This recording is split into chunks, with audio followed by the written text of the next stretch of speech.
Well, to start off the day, I found a new drink I have never had from one of the machines. It's not a fancy pants gasada, which I guess I didn't get out of a machine. I got from the best convenience system, aka best convenience store ever in Fukuoka. So that one is the fancy pants drink. This is kind of the opposite. It was one of the machines that's like only 100 yen with a crazy cartoon character on the side going, 1 coin? What the fuck? Things don't cost that cheaply anymore. Nothing. And most of the things in it were, in fact, 100 yen. There were a couple of things that were 120, but most of them were 100. So this is the other end of the spectrum. These are like such cheap items that they're unusual that you don't see them that often. So this one, the brand is Star Vending. Oh, I get it. Like Star Vending, like a vending machine. Star brand vending. But yeah, that says Starve Ending. That's creepy. That sounds like a straight to streaming horror movie. Star Vending. But it's a brown sugar latte. And I mean, that just sounds pretty fucking delightful. It looks like root beer, but I've heard they don't like root beer in Japan. As that's one of those things like it never occurred to me because I like root beer. I think it might be my favorite soda.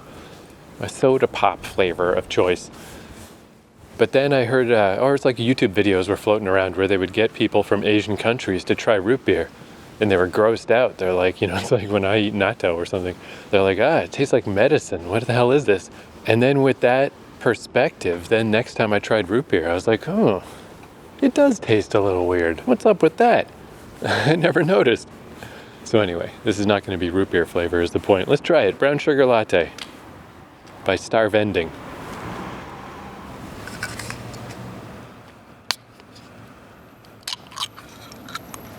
Oh yeah, so I bought this on the way back to the Airbnb yesterday, but I was trying to not have to go to the bathroom a bunch, so I didn't want to drink it.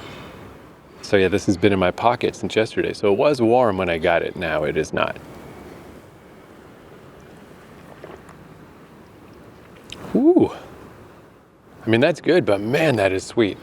But I mean, I don't hate that because, I'm always complaining about the sweet coffees. But when you get brown sugar latte, that's the point. It's what you're here for. So yeah, it's a little sweeter even than normal.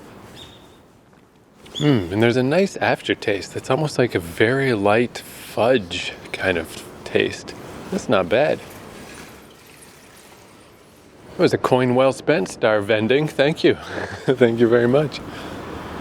Oh, there's a lot of beer vending machines in this neighborhood, by the way, since that was one of these like very rare things. I've been seeing them all over the place. Here there's like 2. One of them has cans and one of them has bottles. And they do seem to have the thing that checks your ID. This one does not. This one is like really old. But whatever. I certainly don't need to start my day with booze. But yeah, there's a lot in this neighborhood. And yeah, I say this is to start my day, the brown sugar latte, but it's like 12:30. I was trying to experiment a bit with this Airbnb, try to game the system. But I'm afraid there's no gaming to be done. So the person underneath me is the prime snorer, but the person across from me at the top, he also snores quite a bit too. Old Daniel from Vancouver is the only one who doesn't snore. It would be a weird irony if it turns out I've developed a big snoring problem and I didn't realize, because my dad did snore a lot. But I discovered that there's something double weird going on in the bunk beneath me, because it's 2 people. And they came in really late, like 12:30. I got in late as heck, and they got in even later than me. And then by 4 a.m. an alarm went off, and one of the people, this was definitely a skinny dude, the snorer, I caught a glimpse of the super snorer. I don't know if it's a dude or a woman, but they're the bigger of the 2. But the skinny guy, he snores too. Like they both snore, but his is like normal snoring. It'd be fine. Anyway, at 4 a.m. this guy got up, and I'd been putting off peeing all night. And it's like, okay, I gotta pee before I go to bed. So I ended up crossing paths with this guy at 4:30 in the morning, whatever. And yeah, he was like getting dressed in like business casual clothes. So it's just really strange. I can't quite figure out what's going on there. Did they come in really late at night so nobody would notice that there's two people in the bunk? I mean, I certainly wouldn't tattle on them. I don't give an F, but I don't know, maybe somebody would. It is a seriously cheap way to live. It's like $11 a person if you can do that. But then, yeah, this guy got up and out both days. I think it was 6 a.m. the first day, but it was like 4 a.m. he got up yesterday. So how did he even have time to sleep? He slept for like 4 hours last night. It's fucking weird. And the clothes seem to suggest that he has a job, or he's looking for a job at least. And the other person who's with him, who knows? Who knows what's going on? Another alcohol vending machine. But wait, I think this one does have some kind of a scanner. I don't know. How confusing. Oh, this one, though, was in front of an alcohol store. Maybe they all are. Maybe this is an alcohol neighborhood. My Airbnb is above a sake place. Sake and fancy mushrooms. But anyway, I haven't really gone on a proper bender of just staying up all night since I've been in Japan. So I figure, why not? A man's got to destroy his sleep schedule at least once, right? So that's what I was doing. Like, I was just like, can I just stay up through the snoring? And like, if that guy did take off early, like he did the first day, then theoretically, I guess I could go to sleep after that. But then that's when I realized there were two people and one of them left and the prime snorer did not. Oh, here's the Family Mart I went to when it was raining. How nice. And yesterday, getting up late really kind of just left the whole Airbnb to me. I just sort of had it to myself, could just take a shower and chill out and whatever. Just not the case today. I don't know why. Old Daniel from Vancouver is up and at 'em like a responsible tourist guy or whatever the fuck he's doing here. But mini snorer across from me, he was just hanging out, snoring away at 11 o'clock in the morning. Prime snorer was underneath me, but at least awake, so not actively snoring. But yeah, I don't know. It's just like, phew. Oh, and the other thing is, I just woke up at like 10 in the morning anyway, even though I went to bed at like 5 a.m. And it's like, I hope this doesn't happen, but I do always seem to wake up at about the same time, no matter what. And I was like, no, you can't do this. Go back to sleep. But then I woke up again at 10:30. So it's like, okay, I guess I got to get up. But I feel pretty good right now, and I got a few hours of sun. That'll really be the main difference, I guess. Instead of stretching on into the night, I mean, who knows what'll happen? I guess that's what I'm learning, is that it doesn't matter. There's no way I can maneuver around this or like figure out the schedule of what other people are doing and, find a time without the snores. There's literally snores happening as I left. There's snores from somebody all the time at any potential time of day, so it just really doesn't matter. It's like, whatever. Just try to catch your Z's when you can. Yeah, I don't know, I'm surprised I don't feel that bad now. I assume it's going to hit me later, because I really only slept for like 4 hours. But I guess that's what that other guy did, and he's out there in his business casual, hitting the streets. So anyway, my plan is, because yesterday I kind of finished off the day by heading across the bridge, across the Sumida River, to the Asakusa side, and I really liked that view. That's the classic view of the Skytree that I always remembered. I like it a lot better than from this side, where it's just a landlocked giant tower. It didn't feel the same. And standing under it made me legitimately queasy. It just was like, whoa. But being on the other side of the river, it's just gorgeous. The lights reflecting off the river. There's all these lights on the bridges, lights on the boats, lights all over. It's just amazing. And then I went to Sensoji, which is like a really big, beautiful temple that's got its own symbol on Google Maps, one of those dealies, pretty famous. And back in 2019, when I did my epic pilgrimage, where I just saw the Skytree on the horizon and didn't know what it was and just walked for hours and hours till I got there, I walked through Sensoji by accident. It was just like, well, this adds to the adventure. How beautiful is this? So I went to check it out last night, and it is goddamn beautiful, just all lit up and just amazing looking. All these old school temples. But there's also a big row of, there's like a shopping street there that was half open, or like a crisscross of shopping streets. But specifically, there's a row of stalls right by the temple that I guess I've seen YouTubers go by. I think they just sell food and stuff. But they were all shuttered at night. So I was thinking, why not just do the reverse trip? Instead of walking from Sensoji south down Samida across the bridge into my Airbnb, which is just south of the Skytree, now I'm going the other way. I'm walking west from the Airbnb. I'm gonna cross over the Samida and then just walk up the Samida River in the daytime and go check out Sensoji Temple when stuff's open and check that out, because it's relatively close, it's guaranteed beautiful. Not the world's biggest adventure, but given that I stayed up till 5 in the morning for no fucking good reason, seems like a good plan. Oh, and I'm walking past the Museum of Contemporary Art Tokyo, which I'm not gonna go in. I did briefly consider, my last day in Fukuoka when it was raining, there was the big Kyushu National Museum there. And even though I'm just not a museum guy, it sort of washes over me a bit. My mind glazes over a little. It is this big, enormous, crazy building that you can see from everywhere, and it's kind of cool. So I did look into it, but it's like, man, it's like complicated. It's like 3 different sections, and each one, this one costs $3, this one costs $2. You can get a ticket for all 3 for $10. Again, my basic ignorant brain where I'm like, I'm not going to spend $10 for somewhere I don't even really want to go just because the outside of the building is cool and it's raining. But that's where I double appreciate that museum in Chiba. Not only was it really cool, very small and digestible and just interesting because it was about the ancient people of the Chiba clan, but it was goddamn free. I would have paid $2 for that bitch. Would have been worth it. But yeah, this Museum of Contemporary Art, this is no fooling. This thing is fucking huge. And I can't imagine there's anything in there I give a shit about. I don't know why I keep bringing up museums, just so I don't like museums. Who cares? There's nothing wrong with that. I don't have to keep fucking harping on it. I did look up Disney though, just in case. What about the idea of just walking around Disney for no fucking reason? And it's like $100. It's actually not that bad.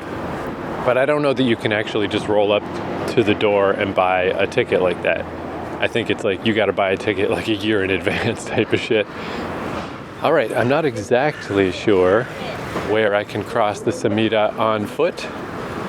So that's the next step, as well as probably a backup coffee to wash down this coffee. But I think I'm going to try to find a 7-Eleven because I did find another one later in the day that had that barbecued mackerel that I found last episode. But I couldn't eat 2 of them. I was not ready to eat again yet. But maybe that's a thing. Maybe it's a time of year thing. Maybe it's a region thing. I don't know. Man, though, I am glad that my body wouldn't let me sleep in because it is fucking perfect out. Yet another perfect day. Clear skies, perfectly beautiful blue skies with little teeny bits of clouds. I brought an extra layer today because yesterday it got so cold when the sun went down, but right now it's got to be like 15 degrees or 16 degrees. It's nice and warm and just beautiful and perfect. I kind of thought, this was the thing is I was amazed when I first got to Japan how good the weather was for fall. And then I went down to Fukuoka and if anything it just got better because I was going south, but I thought this could be the snapback. What about coming back up north to Tokyo? Not up north really, back to middle to Tokyo. Is this where the weather's gonna suddenly be bad? And hell no, it isn't. It's fucking perfect.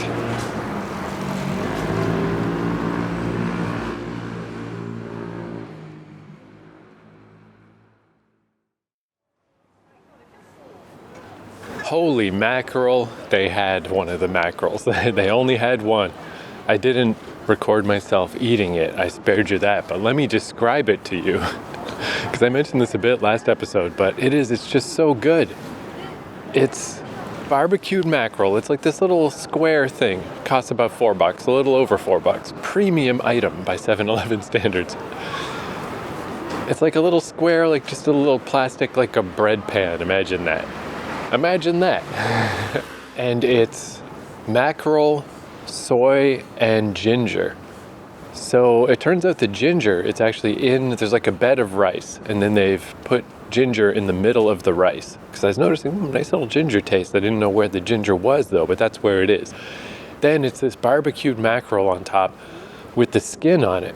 which I used to get Alaska rolls in Vancouver, which was salmon, barbecued salmon skin. And I forgot how good barbecued fish skin is until that izakaya I was in Chiba. That was a whole tuna head, and it had some barbecued skin, and it was very delicious.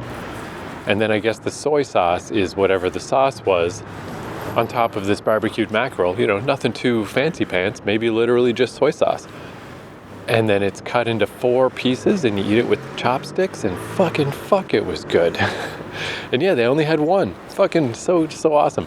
I don't know if it is like, you know, they've obviously hit all of a sudden. I assume it's not a neighborhood thing. It must be a time of year thing or something. But that's kind of interesting because Japan was always famous to me through the internet before I'd ever come here. One of the things about it was that supposedly the products change all the time, you know, the chocolate bars and the candies and stuff, and if you have something you like, don't get used to it because it goes away. And that is true more so than North America, but it's not as true as I thought it was. Crunky's still here, you know. Most of the same stuff that I had 4 years ago is still here. There's just little things missing here and there. But it's interesting that this is that similar phenomenon, but it's not with candy. It's fucking barbecued fish, but it's so good. And they also had another thing I'd never seen before. It was just a salmon onigiri, but it was coated on one side in sesame seeds. And I thought, oh, this will be delightful because I love me a bagel. I like sesame seeds. But it was kind of a weird mix, and it was just kind of dry. And I didn't love it. So that was a less successful experiment. It was okay, but I'm not going to be jonesing for any more sesame onigiri. And then I just got a nice green tea to go with it, because it seems like this type of food, it's like real food. You shouldn't eat sugar with that. It should just be bitter and healthy-ish. However, that being said, I noticed there's a Daily Yamazaki up here, and I haven't been to one of those in ages, since Chiba. I remember about Daily Yamazakis that had tons of bread stuff. So I'm gonna go see. Let's go see what they got in there. Maybe I can get a bread dessert. Bread-based dessert. I certainly don't need a dessert, but just when I saw Daily Yamazaki, it's like, yeah, they're not as common as I thought they were. I should get on in there while I can. All right, well, that worked out pretty well, although this is a piggish level of stuff, because yeah, the mackerel by itself is enough. It's like quite a large thing. It's more than enough to fill me up, and I had an onigiri on top of it. But they had an honest-to-God bakery going on in this Daily Yamazaki. The other one I was at is like part of an office building or something, so it had a lot of bread stuff, but it didn't have a bakery. But yeah, I guess I was right. Daily Yamazaki is, in fact, a bread place. And it was a lot of savory stuff, like curry bread. I don't know if curry bread is really a thing outside of Japan, but it's just bread with like breaded crumb stuff on the outside, and just like light curry paste type stuff inside. So it's just kind of a curry-ish bread, a not overpoweringly curry tasting bread thing.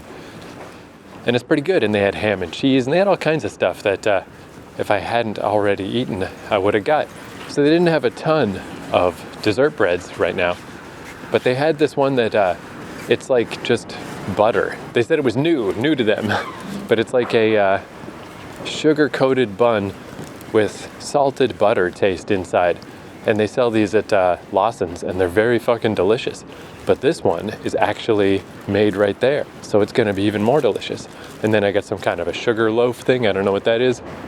Now that I've started looking for Tully's stuff, there's actually a lot of Tully's products pretty much everywhere. They're not hard to find. It's just that Gasada is somehow just not in the rotation. It's just a little too boutique-y. But there's so many other Tully things. There's like a mountain of them. So I got Tully's less sweet, smooth latte. And I'm like, well, that sounds up my alley. That should be pretty dang good. But yeah, I'm gonna give up on the Gasada because it's just too hard to find. It's just way evident now that it's not gonna turn up. If I do see one somewhere, it'll be a nice surprise, but I do not expect it to. However, now that I know it's a thing, because it's just, black coffee mixed with carbonated soda water, and it's shockingly good. Rather than try to find the actual Tully's Gasada cans, I'm just going to tuck away, just that I know this is a drink now. Because like my friend Mike in Toronto, he's got a cool fancy coffee machine, and I've been out drinking with him enough to know that he prefers soda to tonic, gin and soda, rather than a gin and tonic. So next time I go visit him, the likelihood that he will have the ingredients required to make high quality coffee and mix it with soda is extremely high. So fuck it, that's my Gasada future, is that I'll just make it someday in the future, now that I know it's a thing. But yeah, I was like, I don't know, I could, like, if you Google it, you can find pictures of this fucking thing. You can order it from Tully's if I had an address. And I was like, I guess I could post the picture to that Japan Reddit. They are very helpful, but just be like, I only found this in one store in Fukuoka. Does anyone know in Tokyo where you can buy this stuff? But do I care that much to go get involved with Reddit? No. No, I don't. I'll ask Reddit about, like, how does 90-day visas work. I'm not going to ask them, where can I find Gasada? No one's going to know anyway. It's too fucking obscure and stupid. But from the sounds of it, the recipe ain't no thing. It's just 50-50. Chill your coffee, mix it with the soda water, profit. But all right, I'm walking toward a nice little park that then theoretically will lead me to a bridge to cross to the other side of the Sumida River. So I'm gonna eat this fucking stuff. Yeah, geez, even here, I'm just like walking past a machine. It's got Tully's Barista's Black, Cafe Ole, Barista's Blend, and Black Premium Beans, and Barista's Espresso, and Barista's Cappuccino. Jesus, you know? There's like a lot of Tully's stuff. I got to assume the Gasada is a little awkward because I got to assume that drink is only meant to be cold. I don't think you want to heat up your soda water. So maybe that's part of it. It's also just an awkward time of year. But yeah, Tully's is actually a lot more available than I thought. Just not the one thing. But you know, I've said before on this here podcast that like it's good to have easy goals, easily attainable goals, and then you feel excited and happy about your day when you attain them. But I'm sadly moving Tully's Gasada to unattainable goal. That's the one that's probably not going to happen. Even that though, how stupid. I can't find this one drink that I want. I'm not exactly talking about like, I just don't know if I will be able to hike to both poles by myself. You know, I don't know if I will be able to swim to the Mariana Trench with a fucking knife in my mouth. It's like, yeah, no, like just this one fucking kind of coffee that it's a little bit hard to find.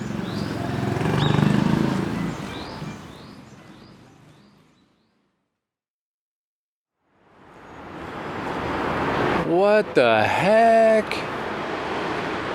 All right, first off, I ate all that dessert stuff and it was delicious. Absurdly gluttonous. It's way too much. I should have got one thing and not two things. But yeah, man, these salted butter buns, be they freshly baked or even just the ones in the package from Lawson's. It's just really good. I recommend them highly. But yeah, this is a weird little like, what the fuck moment I just had. Though now that I think about it, I had all the information to have been able to know this, but I didn't know this. My plan was to walk up the Sumida. I've walked across it and I'm like, okay, I'll walk up to Sensoji. It's not exactly close though, it's a little bit of a hike. So I was just glancing at the map and like, yeah, so what else is around here? And it's like, wait a minute. Akihabara, which is the big famous anime, video game, pop culture, super duper neighborhood, that I was like, maybe I'll go there, maybe I won't, you know? Because it was cool to see once, but I'm not going to buy anything or whatever. And it doesn't seem like the kind of thing you would just wander to by accident. But I'm looking at the map and I'm like, it's right there. What the heck? Like Sensoji is actually kind of a hike. A little bit of a ways to get up there. Akihabara's way closer. And then I was piecing things together in my mind and I was like, all right, when I did walk to the Skytree in 2019 from Akihabara, the end of the journey was I passed by Ueno and I was like, okay, Ueno station, I've been here before. And then I passed by Sensoji and then I got to the Sumida River and got the view of the Skytree. Now, if I take separate information where from another little thing I did where I was just exploring around Ueno, And there wasn't a ton going on in Ueno necessarily. But as I moseyed, I was like, wait a second. I recognized this Family Mart. I was at this Family Mart when I visited Akihabara. This Family Mart is in between Akihabara and Ueno. Ueno's next door to Akihabara. Like just stuff that I didn't really know. I just went to each place individually, got off its own specific train. So I didn't realize how close they were to each other, how easily they pieced together. But if I had put these two desperate bits of information together, I know Ueno is relatively close to Sensoji. I know Ueno is close to Akihabara. It like makes a square, basically. From Sensoji to Ueno to Akihabara to where I'm standing right now. And it's like, holy crap. Well, new plan. Instead of just going back to the temple I was just at yesterday to now see it in the daytime, fuck it, let's go to Akihabara. I mean, I don't think I'll do much there but walk around, but it is kind of one of those premium neighborhoods. It's one of those neighborhoods, Electric Town it stands for. It's so famous that I knew it before. I mean, I wonder which neighborhoods. I guess I'd heard of Shibuya and Shinjuku, but I had no sense of what was different about them.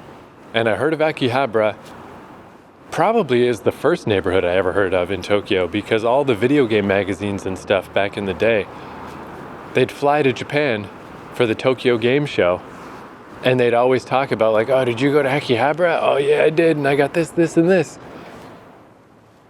It's kind of the original famous to North American nerds neighborhood.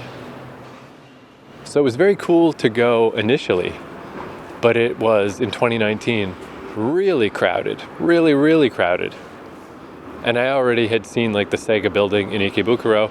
Basically, Ikebukuro is like the smaller version of Akihabara and the smaller version of many places, and I kind of prefer that. So yeah, Akihabara's in this middle zone that it is sweet. You definitely got to go there if you visit Japan.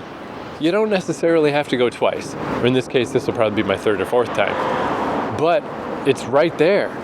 When it comes down to walk to the temple you went to yesterday, or Akihabara, baby. So that's where I'm going.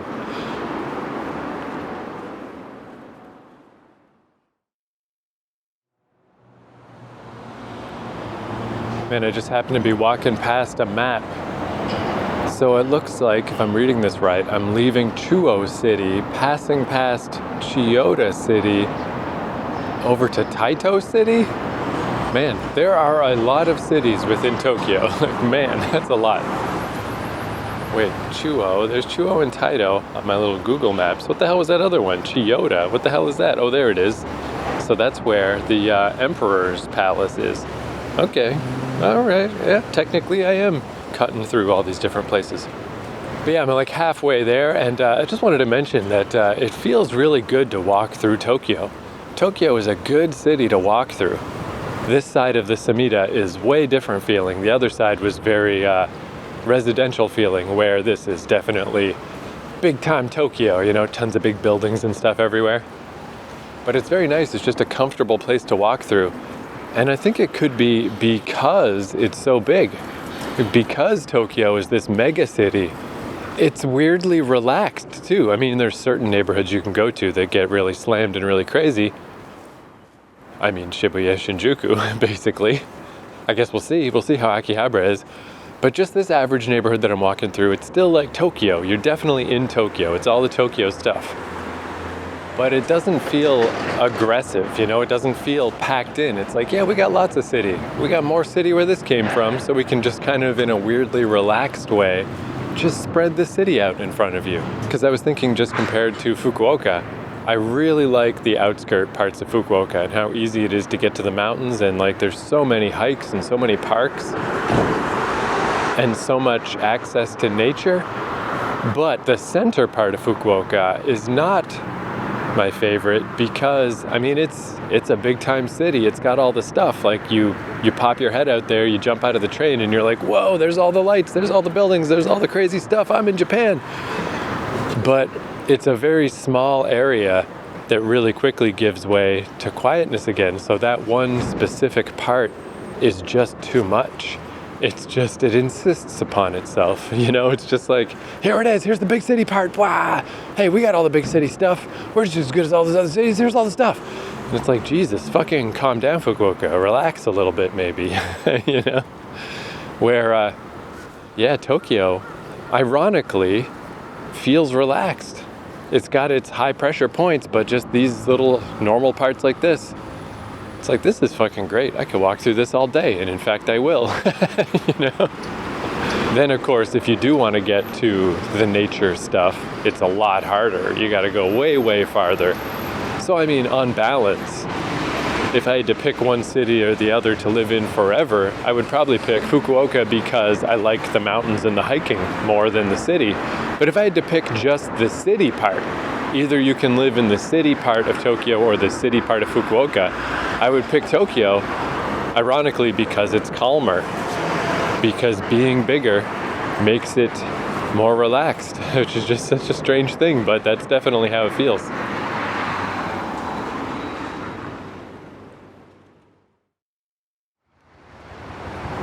Well, Akihabara, I mean, it's not really necessarily all that big, the parts that are like the anime video game parts, but definitely confusing. I definitely got lost here before, and I got turned around here again.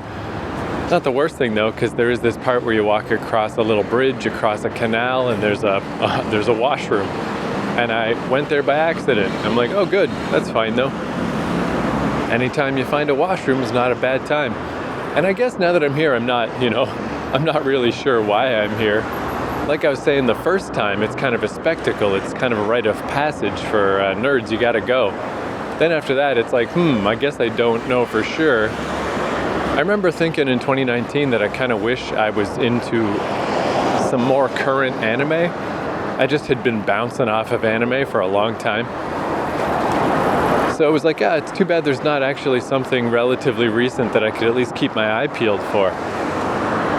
And then in the meantime, I got interested in Iyashikei anime, but unfortunately that genre is not popular. So besides some Eurocamp figures from a gacha machine in Fukuoka, that's about all I've actually found. And I don't know, again, it's like, I guess the search is kind of fun for the sake of searching, but if I found, Nan Biori toys or something, I'm not going to buy them. I mean, what am I going to do with them? Just put them in my book bag and add weight for no reason? I guess in some ways I'm just not the target audience for Akihabara. When I go into like the manga shops and stuff, it seems really cool in the theory. It's like, oh man, look at all these comics. It'd be cool if I could read these. But I mean, I had that thought when I was 17 when there legitimately wasn't that much translated manga. And that's the one time I tried to learn some Japanese. Nowadays, there's plenty of English manga available. And it's cool in theory to read them. But I just need a pill I can eat. And then I will have had read them. Because I ain't got time. I mean, I started reading Initial D in paper, 20 years ago. And then I switched over to digital and I'm still not done. So I think I'll try to find Super Potato, the video game store, just to have a target, just to have something to do. It's only a little after 3, so this place might be cool to see at night. I don't think I've ever been here at night. Wow, it's so weird that there's just the classic, like, people hanging their laundry up on their balcony, just like everywhere, but it's just weird that that's in Akihabara, right across from a train, too. I don't think I would love that location. But I guess if you want to see foreigners every day of your life as you walk around, it's perfect for that. There's a lot of them here. Is this the actual... Holy shit, I think it is. That's the Indian restaurant that I went to with my friend Brad. Because, it's not too busy, which is nice. It's a Thursday afternoon for whatever that's worth in December. Where I remember I met up with my friend Brad here in the middle of the summer. And it was so busy, like I had to just get to the side, off the side of the sidewalk, just to get out of the flow of traffic, because you could not stand, you couldn't stop moving. It was just a flow of people. So it's definitely not like that. This is a pretty comfortable level of crowd. So that's nice, because then we immediately, we didn't even really hang out in Akihabara. We just immediately went around the corner to an Indian restaurant, and that was it. I just walked by it. Cool. I guess I could shout it out because it was good. Siddique, it's called. Siddique. Yeah, so that makes sense. Because that is the Indian restaurant. Because I'm on the other side of the canal. What is it called? Presumably it's a river. Oh, it's the Khanda. The good old Khanda River. I've met you before, Khanda. So yeah, when I cross back over the Khanda, I'll be back in Akihabara proper.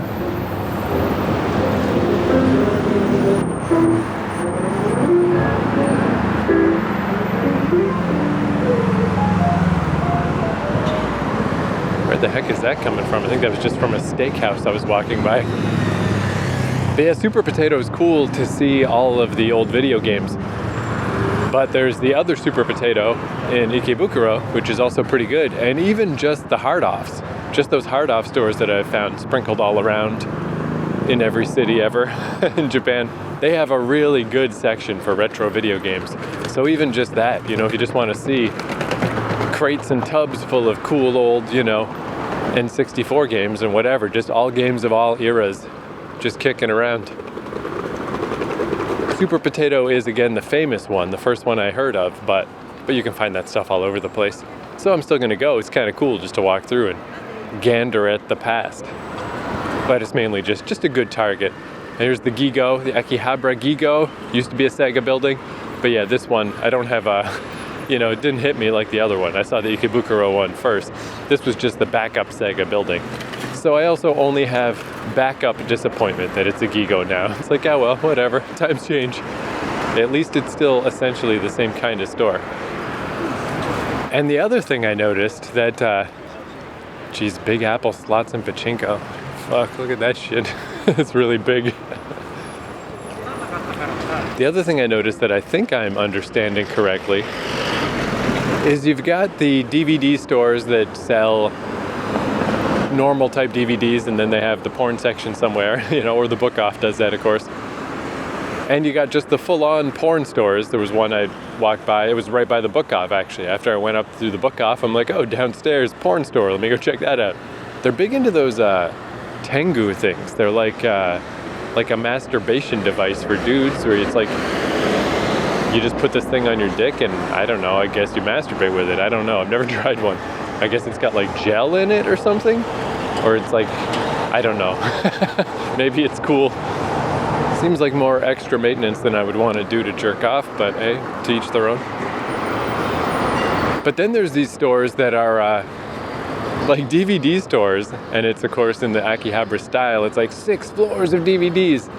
But I noticed on the sign outside, I didn't actually go in, so I can't say for sure, but I think this is what's going on, is there's like private viewing rooms and showers, and I'm just like, oh, this must be if you're just trapped in your little house and, yeah, I don't know, you're a student or something and your family's always around.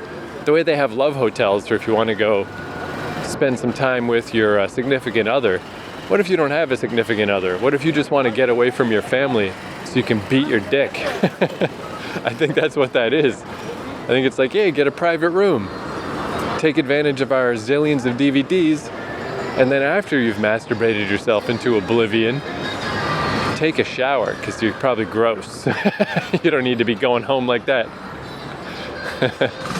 But yeah, I've walked by at least 2 of those places.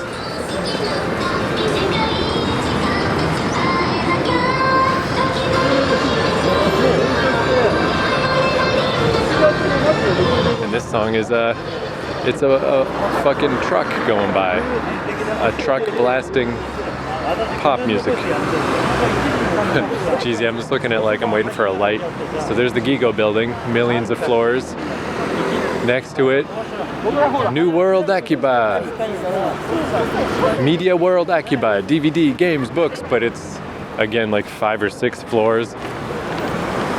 What's this other place? I don't know. Everything though is like 7 floors. So I already went up all 7 floors at the Book Off. And I mean, not going up like I gotta climb stairs. It's fucking an escalator. But then I went in the Yodobashi camera for a second because that's where I found Yuru Camp Gachas before. But I just was immediately tired out as soon as I saw the sign that's like, here's what's on all 6 floors. And I'm like, that's fine. I don't care. I'm not going up 6 floors of anything anymore. I did 1. I'm done. And it was just a book off. I wasted my my energy. But yeah, this is maybe not the best place to come when you've only had 4 hours of sleep, because every store is the tallest store in the world. And even though there are escalators, I don't know, maybe it's just mentally taxing, but I was like, I don't want to do that anymore.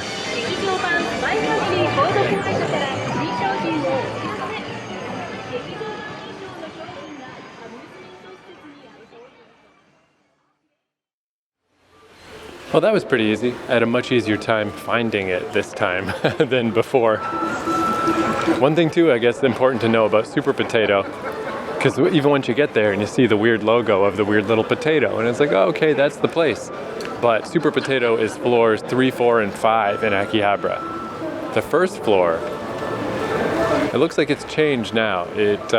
Now it's selling, I don't know, phones, I guess? It was like just electrical equipment when I went in, like literally just like, I don't know, cables and transistors and stuff.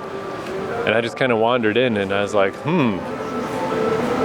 this is truly not what I thought Super Potato would be. What's happening here? And then I, figured out like, oh, this is old school Electric Town. This is what this neighborhood was. It was just where you come to buy fucking diodes and whatevers. But yeah, no, I gotta say, actually, that store is pretty good. I guess I was being a little like, yeah, whatever, I'll just go there because I gotta go somewhere. I think maybe I am just a little bit tireder than I think I am. It's got me a little dowry. Because I was even thinking as I was walking, it's just like, there's so many of these giant 7-floor stores, but they're all kind of the same. It's all just a bunch of anime shit. And I was just kind of thinking, like, is this neighborhood not that good? Is that my hot take, that Akihabara is actually not that good? Gigo's doing a fucking bang-up job, though. There's those Gigo stores fucking everywhere. So, I mean, hey, if Sega's going to drop the ball, at least Gigo, whatever that conglomerate is, wherever it came from, there's a shit ton of them. But yeah, I feel like if you just arrived in Japan and you came straight here, it would be fucking awesome. But once you've been around a bit and you've seen some gacha machines and you've seen some anime stores and you've been to some manga shops and you've been to some video game stores, like, you've seen all this stuff. Here is just more. There's just more of it. I do think Ikebukuro, as a neighborhood, I like Ikebukuro a lot better. But all that being said, Super Potato, man, it's worth going to. It's so good in there. It's so cool. Where the third floor is retro games. And again, yeah, I mean, you can't have the experience twice, but it brought back the memory of the first time I went in there. And just seeing not only the old Nintendo games and stuff, but since I had a Sega Master System, seeing old Sega games and stuff in the Japanese boxes. And it's like, fucking shit, that is awesome. That is just so cool. It's really packed in there, but yeah, it's a really cool experience to see all the old players' guides and just all kinds of shit. And then the fourth floor is slightly more modern stuff, but then the fifth floor, make sure you go all the way to the top, because man, that's good. That's where the arcade machines are. And yeah, they got arcade machines up there, but it's also set up like an old school candy shop that kids would go to after school, where they just sell a bunch of weird little candies and stuff for like 45 yen each, and just all kinds of weird shit. And I guess it's just so you can be nostalgic about your Japanese childhood of like, that's what I used to do. I used to go to the little candy shop and buy the weird miscellaneous candies, play video games, and like, So obviously it's not quite the same for North America, even though a lot of the video games are the same. But I got kind of like an extra taste of what that was like with that manga High Score Girl. And there's an anime too, which of course I never finished. Manga's just better. Manga's a lot better than anime. So I read the manga, I didn't finish the anime. But it's about a kid in the early 90s, and he becomes rivals with this girl in his class for who's the best fighting game. Street Fighter 2 just came out. Who's the best at fighting games, basically. And as they go through school, it like charts the evolution of video games at the same time.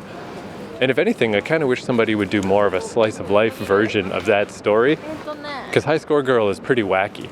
The guy was like a bizarre horror comics guy before then. I read one of his old comics and it's just like a depressing tale of all these kids getting killed. I'm like, what the fuck is this? But you can feel that in High Score Girl. It's got that style still, even though it's just about video games.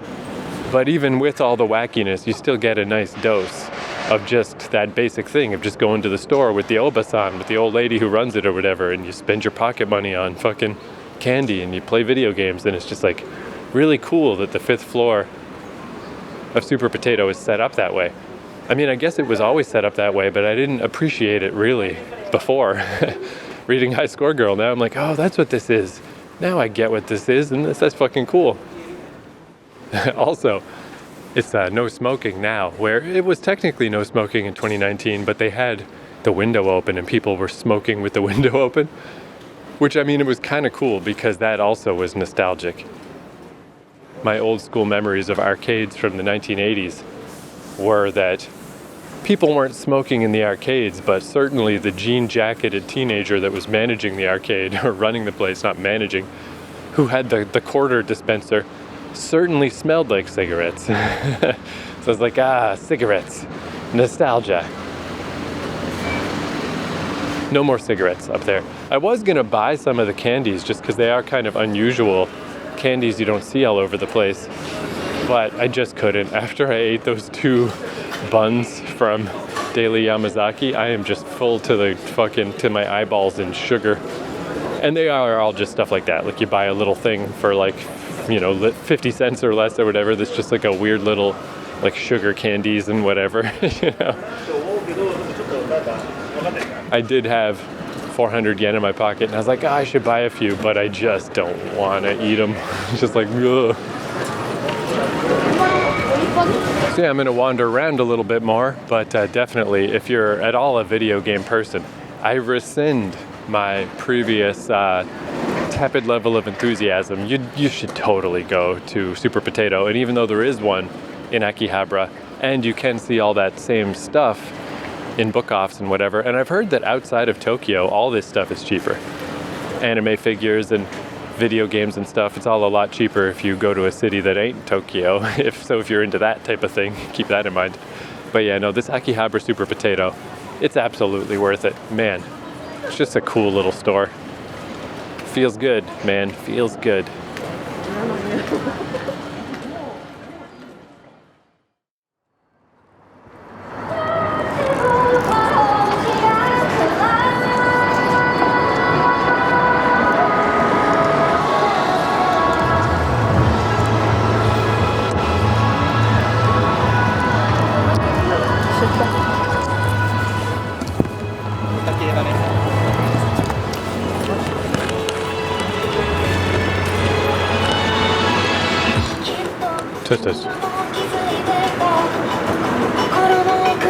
Man, the start of that song, I think I got it as I turned on my recorder. The way the bass goes, boom, ba-da-ba-da-ba-ba. It's exactly like Parappa the Rapper. There's a certain funk styling that is like only Japan enjoys, that only Japan does. So yeah, I gotta say, Akihabara, I think it's safe to say it won me over. The more I walked around, the more I kind of got into the vibe. It's like, yeah, okay, maybe I don't want to go into all the identical 7-floor anime shops, so just don't. And then I went into one of the Gigos, and it's like, crane games, 2nd floor, crane games, 3rd floor, crane games. I'm like, okay, maybe I don't want to do that either. Maybe I kind of don't want to do any of the stuff, but who cares? I'll just walk around, and just as you walk around, I don't know, it just seeps in. It seeps into your bones and you just get into the vibe, and it's like, oh yeah, this place is actually pretty fucking cool. Like I noticed, it's like, oh, it's only like an hour till it gets dark, where, it's like the same situation I was in downtown Fukuoka, where I had 2 hours to wait till it got dark. And I was like, man, I'm not waiting 2 hours. 2 hours is too long, I'm getting out of here. Where I was in the same situation here, I had 2 hours, then I had 1 hour, and then I'm like, yeah, I can eat up an hour, you kidding? Can eat up an hour easy. I'll just walk around for an hour. And now it's almost dark, so I get to see lit up Akihabara. Yeah, this place is actually pretty rad. Even just to walk around, because I guess as I've chronicled, I mean, that is my favorite thing to do. Going in the stores, it's kind of crowded. I'm not going to buy anything. It's kind of like whatever. But just soaking up the vibe. If a neighborhood has a vibe, that's all I need. That makes me happy. There's a lot of Middle Eastern food here. I'm still not remotely hungry, but that's interesting to know. Yeah, I guess the one thing with walking around is there are a lot of the maid cafe girls handing out stuff. So, I mean, that's kind of like you do have to dip and dive and dodge around all these millions of maid cafe people. And to be honest, I don't really get it. I don't know what the deal is with maid cafe stuff. I know my friend Stefan back in the day went to one, and it was extremely chaste and just, you just kind of pay too much money for a tiramisu and a coffee. So somebody in a maid outfit can, I don't know, just do her little routine, and it's like a British tea service, but the silly anime version of that, I guess. I don't know. But then I get the sense that there are more risque versions of this type of thing, just not here. I got to assume here it really is just like, just for tourists to just do a dumb thing. Where I'm sure I've heard stories about kind of like soft prostitution, where it's like regulars will go to like some kind of bar and do the maid girl thing, but like, oh, I'll pay extra to go do the maid girl thing in the secret back room, and then I'll put my hand on your thigh, and et cetera, and next thing you know. And wasn't there even like a problem with like underage prostitution? I could be making all this up, I don't know. This underworld of seediness, but it seems like none of that's the case here. But it's just weird. It is kind of weird. It's just like, what are you handing me? What is this? What's the deal? If I don't even have the big brave balls to go to Coco Curry, I'm not partaking in maid cafe stuff. I'd be freaked out. I'm like, I don't know what's going on. I don't know how this works. But kind of along those lines, so there was a great big giant porn store that I found here in 2019. It was the one where I found that one in Fukuoka by the self-defense force, where I was like, oh, this is exactly like that one I went to in Akihabara. Like, it's all set up the same and all the designs of the interior of the store are the same. So I was like, oh, this must be a chain. And what I mainly remember about that store is my cousin texted me while I was in Japan last time. And he's like, hey, did you find one of those machines where you can buy girls' panties from a vending machine? And I was like, oh man, I forgot all about that. That was another 90s thing. Just this thing you'd hear about that, like, in Japan you can buy panties from the vending machine? What the fuck? That supposedly a woman had worn, but then you'd hear like, it's really just, they just spray it with something. I don't know. But I was like, oh dude, I haven't thought about that in 20 years, and I don't know if that ever was a thing. I'm quite sure it was pretty unusual, not exactly common, and no, I have not. No, I have not found that. But then in that one store in Akihabara, they did have that. They did sell the panties out of the vending machine. And I was like, what the fuck? That dumb joke my cousin made about the old-timey fucking practically an urban legend about Japan, it really is true, and here it was. I was like, what the fuck? So as I was walking around soaking up the vibe, I saw a store, and I'm like, I'm pretty sure that's the store, because it had these panels on the outside that were pictures of Japanese porn actresses, because I think it was like in-store meet and greets, because they had like a date on them. Except now it was just anime stuff, just anime panels of just whatever anime shit. I was like, I'm sure that's the store. So I went and walked in, and it's like, oh yeah, this is the store. And it's not a porn store anymore. So as I was walking around, I'm like, that makes a lot of sense. I mean, this place is tourist Grand Central. I see all kinds of like couples walking around, and I've seen a couple of like teenagers walking around with their moms, like somehow convinced their mom to take them to Japan. Good on you, kid. It seems like kind of a waste of real estate to have this enormous, like this store was fucking so big, like just crazy big. I don't know if it was the whole block, but almost, and it was like 3 floors. And it's like, yeah, I mean, how many people, if you're just selling porn to locals, basically, they could go a little out of their way. It doesn't really need to be in Akihabara. And I do wonder how much you're selling to the tourists, because even then, I mean, you can still go to the porn parts of the other stores, They all have their porn parts if you want porn. So having a fully dedicated porn store, I was like, yeah, that makes sense, Makes sense that it's converted into something else.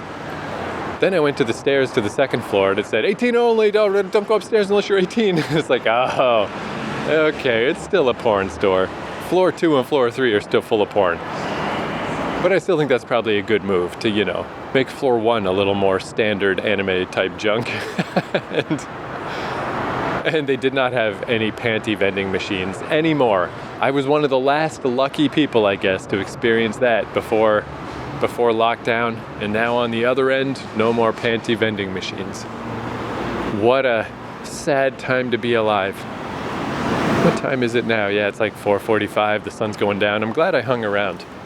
This place is starting to look pretty cool.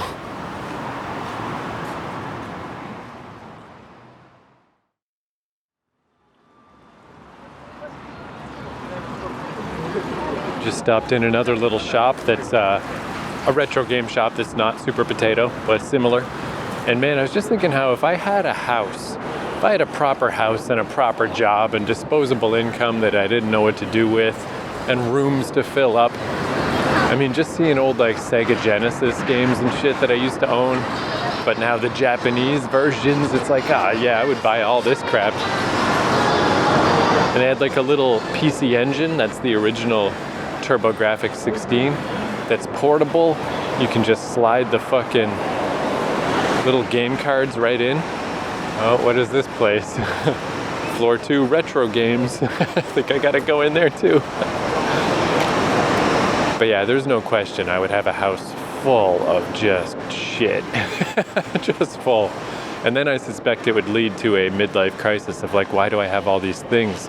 Why do I think that these objects are a stand-in for love and affection and meaning in my life?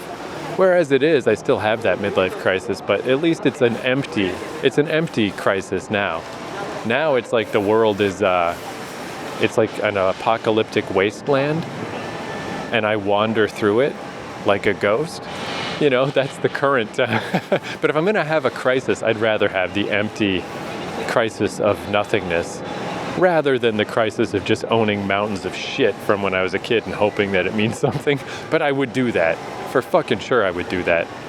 Seeing all this stuff, man. And I mean, you buy a few things, just buy a few more. Next thing you know, I have to have a second house like Guillermo del Toro that's all filled with retro games. I would definitely be that guy. But I'm happy that I'm not that guy. Instead, I chose the extreme minimalism. I want to just travel and own nothing life. But I feel it, dude. I sympathize if you're the own all the stuff from when you were a kid guy.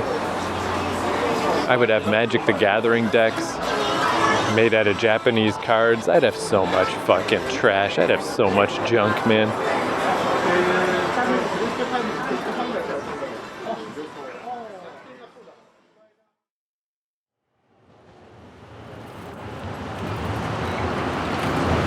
All right, well, I think it all worked out pretty good. It's nighttime now. I get to soak in some Akihabara night.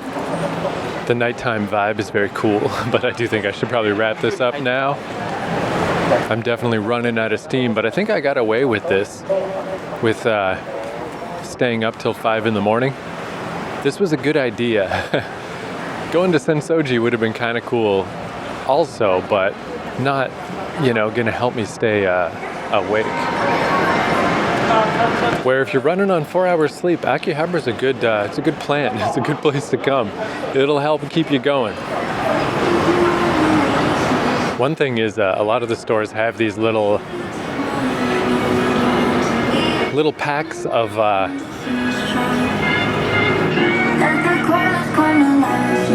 like you just pay for a bundle. You get like a surprise bag, I guess, with just like who knows what could be in it. And I've seen YouTubers open them before from retro game shops and stuff. And it's kind of cool because you get an okay amount of stuff. It's like, hey, I paid whatever, $30 for this and I got $70 worth of crap. It's just that it's stuff you wouldn't have bought yourself, So ultimately, you're still just buying a bunch of shit. But I couldn't help but notice that the porn store and even one of the stores that wasn't a full porn store but just had an upstairs porn store, both had those surprise bags. And it's like, oh, dude, I want so bad to see what's in that surprise bag. What comes from the porn store surprise bag? I want to know so bad. But what the fuck would I do with it? I'd literally just like open it up and go, whoa, and throw it away. Or just, I don't know what I would do. But I wish somebody else would open one of those bad boys. I want to see what they're trying to get rid of. Because I don't know, which way would it go? Porn is such a weird thing because it's kind of like neutral. I had this theory back in the day that one way you could review stuff is it better or worse than porn? You know, like just take a movie or whatever. Because porn is just kind of fundamentally interesting to a male brain, you know? We'll get a certain amount of enjoyment out of porn no matter what it is. But it's probably not going to go too high or sink too low. It's kind of just, it is what it is. It's compelling more than it is like good or bad. So if you watch a movie and you're like, wow, that's way better than porn. I'm glad I spent my time watching this movie. Then it was probably an okay movie. But if you can say like, I feel like I would have had a better time if I just watched porn, then it's a bad movie. That was a theory I had many years ago, and then I forgot all about it. And then my friend Doug in Vancouver, I hadn't seen him in like 7 years. And then when I saw him again, he brought that up. He's like, you know, that always stuck with me. I always think of that. And I'm like, oh yeah, I do remember saying that. That's not my worst ever theory. So would the surprise bag just automatically be all trash? Or would it be like kind of a good surprise bag because on some level, it's like, well, hey, it's a bag full of porn. Like, how bad could it be? But also, how good could it be? But I guess we'll never know because I'm not going to buy one. They're like $40. And it's not worth it for the gag. Where would I even open it? On the streets? You know, I'm in a little bunk with people. Yeah, there's no good way for that to go. Not to mention that the audio travel podcast is a bit of a weird idea to begin with. The describing porn podcast is the epitome of like, what the fuck are we doing here? However, speaking of porn, I did find a kind of cool store here. I guess there's a couple of them, but this is one thing I didn't find last time at all, is a doujinshi shop, where doujins are fan-made comics, basically, non-professional manga. And they're mostly porn, but they're not all porn. Like this place had, the top floor was porn, but the second floor was non-porn, and the porn one had a lot more stuff in it. But it's not automatically porn. And either way, it's like a neat thing, because it's like a cool way to kind of get your foot into the industry. You can kind of get famous by just making these fan comics. And it's like a whole industry, you know? People look forward to at Comic-Con, I think it's called, the big comic convention here. Like you got to get in early and get the doujins that you want and the people that you know and whatever. And I've never seen real doujins before. It's just like, wow, look at that. Just these little, they're smaller. They're almost more like a North American comic book size. And they're kind of expensive, you know, it'll still be like $11 or something. But it's just a neat phenomenon. It's a cool little thing. And I've never seen them in real life before. And on the non-porn floor, I mean, that's even kind of double interesting because a lot of the porn ones you can find online and stuff. People are motivated to scan them and spread them around. But the non-porn ones, it'd be like just a comic book about trains or about fishing or cooking. And it's just like, wow, cool. You know, I don't know, it's cool. Not that mainstream comics don't deal with that stuff. In Japan, they have comics about all those things. But yeah, I've heard many times that like such and such an artist started as a doujin artist. And it's one of those things that's like, there's not exactly, I guess our closest thing nowadays with the internet would be like, I don't know, fucking The Martian or whatever, started as a story on a website, that type of thing. But the doujin thing has been well established for many decades. And it's just like a part of the industry. And I don't know, it just seems really cool to me. Especially in a society like Japan where I'm sure getting in on the ground floor of any of this stuff is very hard to do. Like to get in with a company to do anything. The stress of being like a manga artist and just like the non-stop grind and just blah. But even getting into the point where you can partake of the non-stop grind must just be incredibly hard. So it is cool that you can just say, hey, fuck it, man. Just make your own comic. And if you're good enough, people know who you are. And you can move on from there. All right, well, ultimately, thumbs up. Thumbs up for Akihabara. I started off kind of sluggish. But this place fucking perked me the fuck up. I'm tempted too, because there's all these like Turkish and Middle Eastern and whatever shawarma type places around here. I'm like, I don't know, I'm pretty tempted to try one of those dealies, but I just ate so much shit at noon. It's ridiculous. I'm still not hungry. I think it's probably better if I walk back and don't get something to eat till I get back to the Airbnb. Gotta walk off a few more calories. This is I'm not ready yet. My belly's not ready. But yeah, this all turned out all right. I think I literally can't believe I got away with staying up till 5 in the morning. I thought today was going to be such a disaster. I thought it's like, oh no, I've just mortgaged my future. Like today's going to be horrible. But it wasn't. It was great. I can't believe Akihabara was this close. Holy shit. That's such a nice surprise. But anyway, no more staying up till 5 in the morning. I'm just going to have to try to power through the snorers, because it didn't work anyway. My idea that I can just somehow maneuver into a bizarre sleep schedule that'll keep people from snoring around me. I learned, unfortunately, there's just random snoring from random corners of my Airbnb at all fucking times of the day and night. So just got to put my headphones in, turn on my fucking white noise rain sounds and crank them the fuck up and just sleep as much as I can. Which I think is what I'm going to do now. I'm going to start moseying back that way. So thank you for listening. I hope this little journey to Akihabara was entertaining. The one thing I didn't stumble across is me and my friend Brad. We went to that cool Indian restaurant a couple of times, but we also went to a Denny's the first time we were in Akihabara, just as almost like a perverse, like funny thing to do. Like, let's just go to Denny's, take a picture of it and be like, look at this cultural experience I'm having. But then it actually was kind of neat. It's like, oh yeah, family restaurant in Japan. It's like the whole menu is wildly different. A lot of noodle dishes, you know. I didn't see moons over my hammy anywhere. So I wasn't planning on heading back to Denny's, but I just like, where was it? Is it not here anymore?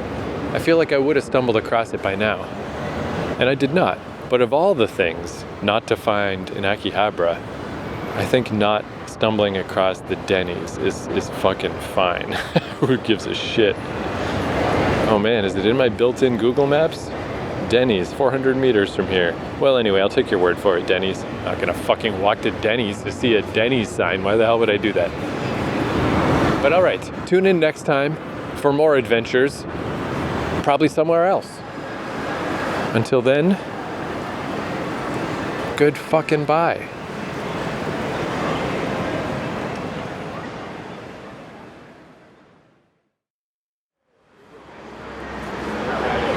Just gotta hop back in at the end to say I saw a guy with a little bag on his back that said in big bold white letters on the black bag, "My tote bag without books is like a body without a soul." And it's like, fucking settle down, man. It's a tote bag. It's nice that it has books in it, but I think if your tote bag doesn't have books in it, I think that's not even 1/1,000,000th as weighty as a body without a soul. Like, come on, settle down, my dude. Anyway, he'll one day be the emperor of the earth, so watch out for that.